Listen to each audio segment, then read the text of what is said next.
too many ways. I be getting high in different ways. Different type of paper, I be different types of paper.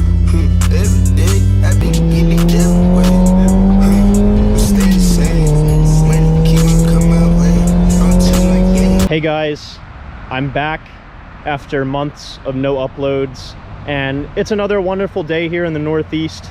It's a little bit hot out. It's 10 a.m. I think, or almost 10 a.m. and I'm finally making a video with this car. This is my 1997 MIATA, which you probably know about if you know me personally, or if you know me well online. But this is the car that I've been alluding to in my past videos. I've basically said that I was going to make a video with my second car without actually saying it's a MIATA.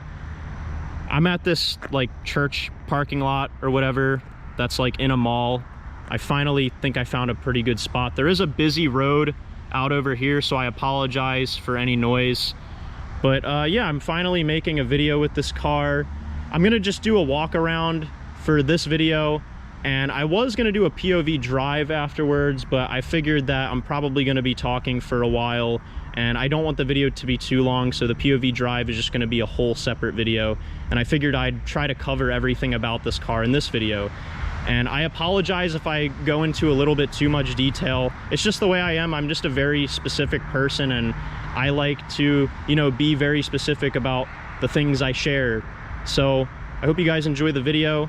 This is gonna be, again, a walk around of my 1997 MIATA. This is an NA, of course, the first generation NA8, which comes with a 1.8 liter, whereas the first few years of the NA came with a 1.6, and then of course in 1994, switched to the 1.8, which has a little bit, tiny bit more torque, tiny bit more horsepower. We'll take a look under the hood, but it's probably gonna be pretty hot under there, so I'm gonna have to be careful. If you guys know about MIATAs pretty well, you could probably tell that this is an M edition. I'll get into that as well soon, but we're just gonna do a quick walk around real quick. And again, I'll try to go over everything I can. If I forget anything important, I'll probably edit that in through text, or I'll include it in the description or comments. Here's just a quick walk around, again, of my 1997 NA, of course also known as the MX-5. You can see it's not in the greatest shape right now. I need to wash it, and you'll see that the interior is not in the greatest shape either, and I need to clean that up too. But this has essentially been my weekend car for almost 2 years now, and it's been pretty solid. I have had to put a little bit of money into it. First thing I had to do was install a new battery because the car randomly stopped starting. Probably didn't help that I didn't drive it 2 months for the first like several months of ownership, but that was the first thing I had to do. Then later the summer came along. This is in 2022, by the way, last year, but the summer rolled around and it was getting hot out, and this car actually didn't have AC, so I had to get that fixed. That costed a few $100. I'm no mechanic or anything, so I ended up just taking it to a shop for that. After that, a few months later, in like October or September or something, I got a new clutch installed. I had a couple buddies check out my car, and they said that my clutch was probably on its way out, so I ended up just getting an OEM replacement.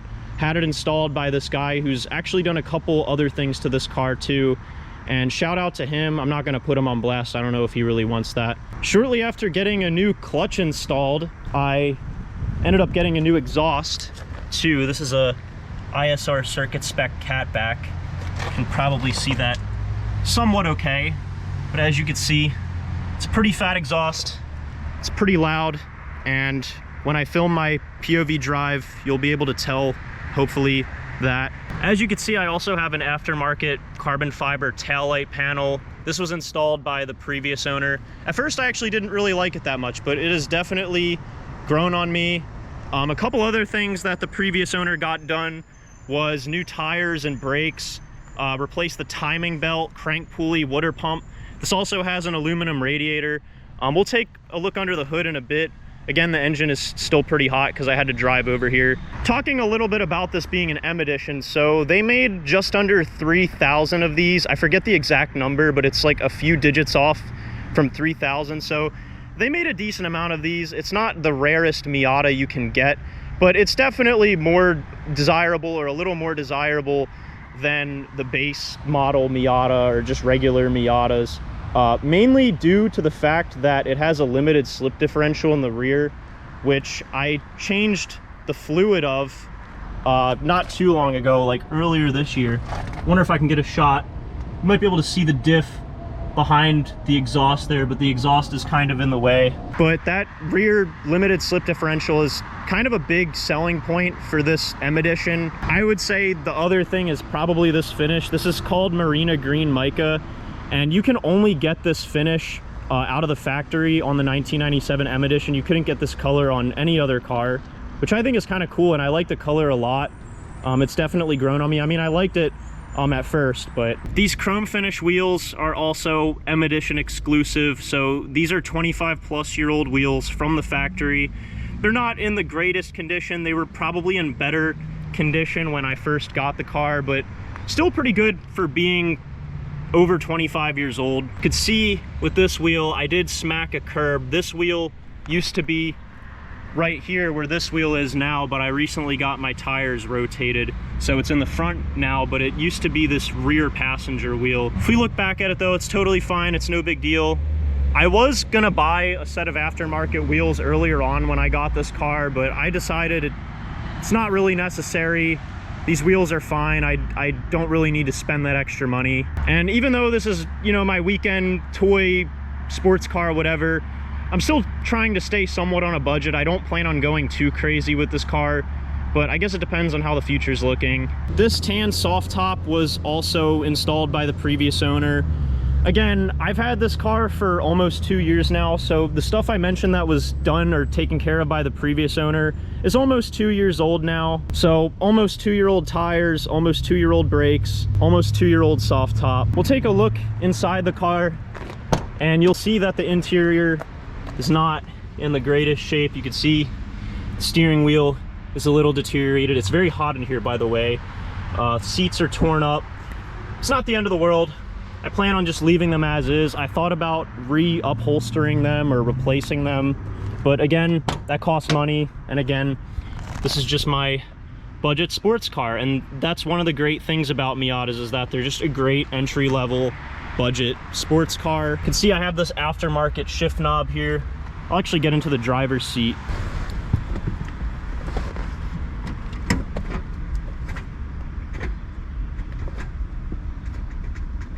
The OEM shift knob did come with this car. I have it in the glove box there, but I typically just use this shift knob. I'll probably showcase that shift knob in a future video. It's also a wood finish handbrake, which is pretty cool. Again, I need to clean the interior. You can see there's some dust here. This being an M Edition does have tan and black interior. You also get M Edition badging on the seats. You get M Edition badging on the door sills. You'll also even get M Edition in the gauge cluster, and as you can see outside the car, you get M Edition badging on the front fenders. You could get this sort of tan and black interior on other MIATAs. It didn't have to be on the M Edition. It's just, again, you wouldn't get this M Edition badging, of course. We'll take a look under the hood. Again, this has a 1.8 liter. Again, the engine is pretty much stock with a couple changes. Mind you, I'm holding the camera with one hand, so this may not be super easy. It's also very hot under here. I'm gonna put the camera down real quick. Holy shit. Almost burnt my hand, but here you have the stock 1.8 liter. Not really a whole lot to see. Again, I mentioned there's an aluminum radiator here installed by the previous owner. Pretty good upgrade, by the way, for an NA MIATA. Burns a little bit of oil, but it's been a pretty solid engine. It pulls hard. I beat the crap out of it. It's great. Couldn't really imagine driving a stock 1.6. I feel like this is almost bare minimum, but also it's just enough for getting around town. I just noticed there's a little spider web there, but it's definitely enough for getting around town. And that's why I don't plan on doing anything crazy with this car, like going forced induction, you know, supercharger or turbocharger. I actually was kind of curious about a supercharger. But one more thing you might notice under here is these little BC Racing badges, because this car did come on BC Racing coilovers. That was another thing that the previous owner got done. I thought this was a huge plus with buying this car. I got a decent deal, by the way. The previous owner, which by the way, I knew him for probably about 6 months before he listed the car, but he listed the car on Facebook for a decently high price, and I ended up talking him down to almost half of that price, which I thought was pretty good. And again, I thought the coilovers were a pretty big plus for that, because these can go for like over $1,000 nowadays. That's probably what they went for, you know, again, almost 2 years ago. I think I pretty much went over everything, but take a look at the headlights, of course, because this does have pop-up headlights. These are, again, almost 2-year-old headlights, 1.5-year-old headlights, because the previous owner installed these two. I'm gonna close the doors and I'll drop the hood so you guys can get a better look at what it looks like with the pop-up headlights up. And that's what it looks like with the pop-up headlights up. I was about to say something else, but I forgot. But I think that pretty much covers everything for this little walk around. Again, I'm so annoyed right now because I swore I was about to say something else, but I forgot. But be sure to look out for the POV drive coming up. That should be uploaded shortly after this video. My GoPro is getting pretty hot, so I'll probably just save it for later today or another day or something. But I hope you guys enjoyed this little walk around. I'll also drop the top too, so you can see what it looks like with the top down.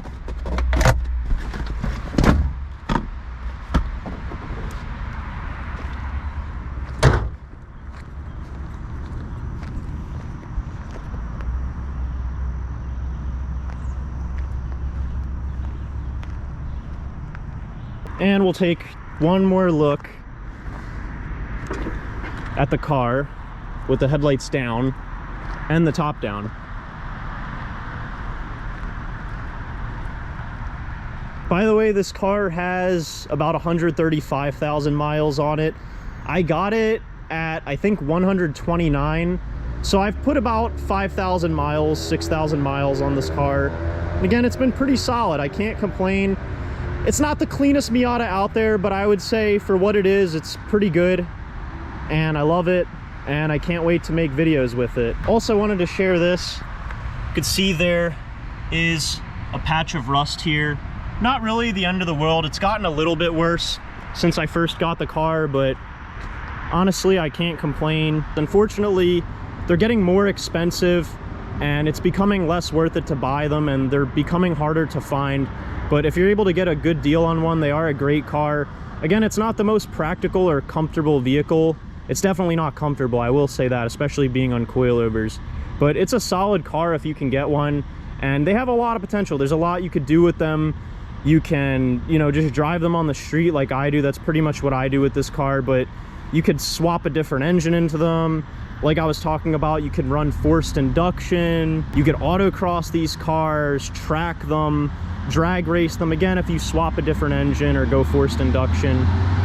But yeah, I think that's gonna do it for this walk around, guys. I hope you guys enjoyed this video.